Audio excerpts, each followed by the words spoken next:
Hi అండి. అందరికీ నమస్కారం. ఎలా ఉన్నారు?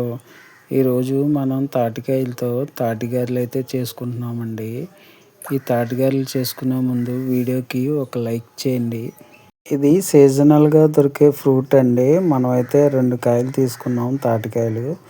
శుభ్రంగా ఈ రకంగా తొక్క తీసేసుకుని పేసుని తీసుకుంటున్నామండి. ఇది చాలా కష్టంగా ఉంటుందండి పేసుని తీసుకోవటం. పేసం అయితే తీసేసామండి. పేసం అంతా ఈ రకంగా వచ్చింది.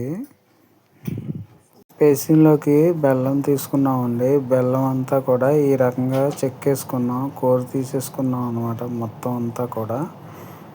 ఇప్పుడు ఈ తాటి పేసంలోకి బన్సీ రవ్వ ఒక గిన్నె తీసుకున్నామండి. ఈ గిన్నె తాటి పేసం వచ్చింది కదా, ఒక గిన్నె బెల్లం పొడి కూడా తీసుకున్నాము. శుభ్రంగా వేసేసుకుని కలిపేసుకుంటున్నాం అనమాట. ఈ రకంగా కలుపుకోవాలి మొత్తం అంతా కలిసేలాగా. చూడండి ఎలా కలుపుతున్నామో. ఈ రకంగా మొత్తం పేసం మొత్తం నూక కూడా బన్సీరవ్వ మొత్తం కూడా కలవాలి. మొత్తం కలిసిపోయింది కదండి. ఇప్పుడు ఈ గిన్నెకి సగం బియ్యం పిండి తీసుకున్నామండి. బియ్యం పిండి కూడా బాగా కలుపుకోవాలి. శుభ్రంగా కలపాలి. మొత్తం అంతా కూడా మొత్తం మిక్స్ అయ్యేలాగా కలపాలి. ఈ రకంగా కలుపుకుంటే మనకి తాటిగారెలు బాగా వస్తాయి. చూడండి పేసం అంతా కూడా రెడీ అయిపోయింది.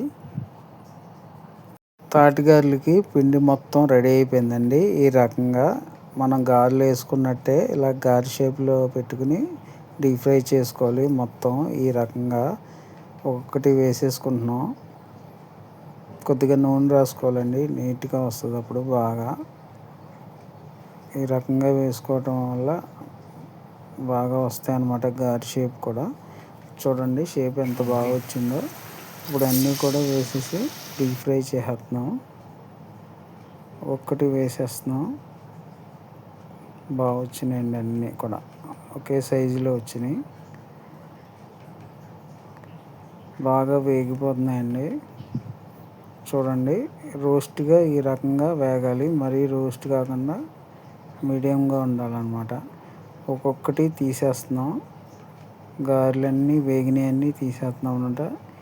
ఇది మొత్తం ప్రాసెస్ అంతా కూడా పొయ్యి చిన్న మంట మీద పెట్టుకుని చేయాలి. మన తాటిగారెలు రెడీ అయిపోయినాయండి. వీడియో నచ్చితే లైక్ చేయండి, సబ్స్క్రైబ్ చేయడం మర్చిపోకండి.